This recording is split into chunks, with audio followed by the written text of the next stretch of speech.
നമസ്കാരം. രാഷ്ട്രീയത്തിൽ മാറ്റമില്ലാത്തതായി ഒന്നുമില്ല. എല്ലാം വളരെ പെട്ടെന്നുള്ള ചടുല നീക്കങ്ങളുമായിരിക്കും.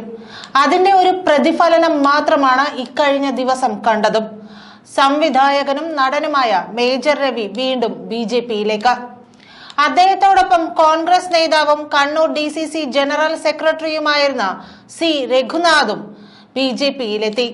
ഇരുവരും ഡൽഹിയിൽ പാർട്ടി ദേശീയ അധ്യക്ഷൻ JP നദ്ദയെ സന്ദർശിച്ചു. രണ്ടുപേർക്കും നദ്ദ ആശംസകൾ നേരുകയും ചെയ്തു. സംസ്ഥാന അധ്യക്ഷൻ K സുരേന്ദ്രനും ഒപ്പമുണ്ടായിരുന്നു. നിരവധി പ്രമുഖ വ്യക്തികൾ വരും ദിവസങ്ങളിൽ പാർട്ടിയിൽ ചേരാൻ സന്നദ്ധരാവുമെന്നാണ് ഇവർ അറിയിച്ചിട്ടുള്ളത്. കുരുക്ഷേത്ര, കീർത്തി ചക്ര, കർമ്മയോദ്ധ, കാണ്ഡഹാർ തുടങ്ങിയ ചിത്രങ്ങൾ സംവിധാനം ചെയ്യുകയും നിരവധി സിനിമകളിൽ അഭിനയിക്കുകയും ചെയ്തിട്ടുണ്ട് മേജർ രവി. കഴിഞ്ഞ നിയമസഭാ തിരഞ്ഞെടുപ്പിൽ ധർമ്മടം മണ്ഡലത്തിൽ മുഖ്യമന്ത്രി പിണറായി വിജയനെതിരെ മത്സരിച്ച UDF സ്ഥാനാർത്ഥിയാണ് സി രഘുനാഥ്. കോൺഗ്രസ് വിടുന്നതായി വ്യക്തമാക്കി ഈ മാസം ആദ്യം രഘുനാഥ് ഫേസ്ബുക്ക് പോസ്റ്റ് ഇട്ടിരുന്നു.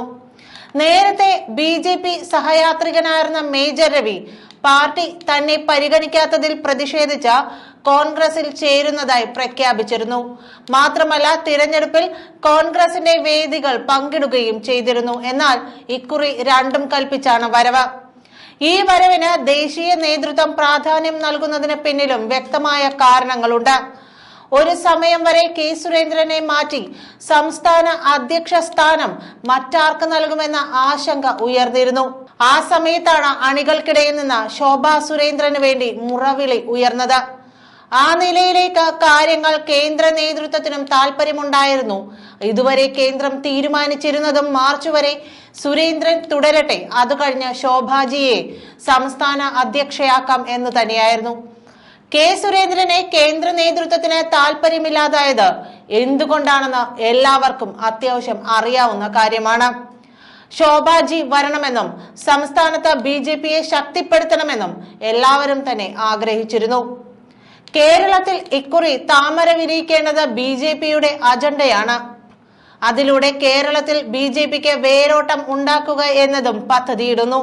അതിനുള്ള സാഹചര്യം സുരേഷ് ഗോപിയും ഇവിടെ ഉണ്ടാക്കി വെച്ചിട്ടുണ്ട്.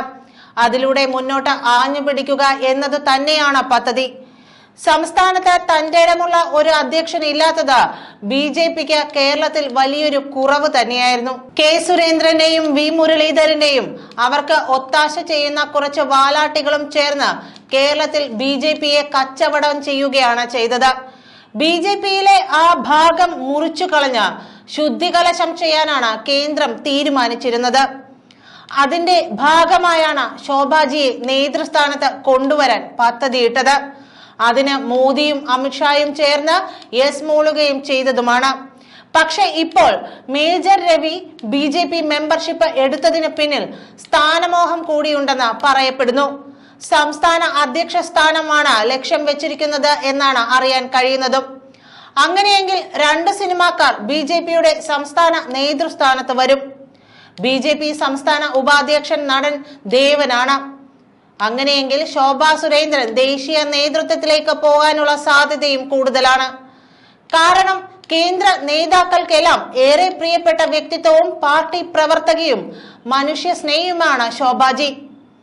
ദേശീയ നേതൃത്വത്തിലേക്ക് ഉയർന്നു വരേണ്ട നേതാവ് തന്നെയാണ് ശോഭാ സുരേന്ദ്രൻ എന്നതിൽ തർക്കമൊന്നുമില്ല. പക്ഷേ സംസ്ഥാനത്ത് BJPയെ നയിക്കാൻ വായ്ത്താളം കൊണ്ട് മാത്രം നടക്കില്ല. അണികൾക്കിടയിലേക്ക് ഇറങ്ങിച്ചെല്ലാനും അവർക്കൊപ്പം അവരിൽ ഒരാളായി നിന്ന് പ്രവർത്തിക്കാനും അവർക്ക് ആത്മവീര്യം പകരാനും നേതൃസ്ഥാനത്ത് നിൽക്കുന്നവർക്ക് കഴിയേണ്ടതുണ്ട്. അങ്ങനെ നോക്കുമ്പോൾ ശോഭാജിക്ക് അപ്പുറം മറ്റൊരാളെ ദേശീയ നേതൃത്വത്തിന് ചിന്തിക്കാനാകില്ല. മാത്രമല്ല, ശോഭാജി അധ്യക്ഷയാകും എന്ന പ്രതീക്ഷയിലാണ് ഇപ്പോൾ അണികൾ എല്ലാവരും തന്നെ ഉണർന്ന് പ്രവർത്തിക്കുന്നത്. അതുകൊണ്ട് ശോഭാ സുരേന്ദ്രന് അപ്പുറം മറ്റൊരാളെ അധ്യക്ഷയാക്കിയാൽ പാർട്ടിയിൽ ആവേശം ചോരും. പ്രവർത്തകർ മന്ദഗതിയിലേക്ക് ആഴ്ന്നു പോകുകയും ചെയ്യും. ലോക്സഭാ തിരഞ്ഞെടുപ്പ് വരുന്നത് കൊണ്ട് തന്നെ കേന്ദ്ര നേതൃത്വം അണികളുടെ ആത്മവീര്യം ചോർത്താൻ ആഗ്രഹിക്കില്ല എന്ന് തന്നെ വിശ്വസിക്കാം. എന്തായാലും കോൺഗ്രസ് ബന്ധം ഉപേക്ഷിച്ച് BJPയിൽ അംഗത്വമെടുത്ത മുൻ DCC ജനറൽ സെക്രട്ടറിക്ക് കണ്ണൂരിൽ ഉജ്ജ്വല സ്വീകരണമൊരുക്കാൻ പ്രവർത്തകരും നേതാക്കളും ഒരുങ്ങിയിട്ടുണ്ട്. നന്ദി.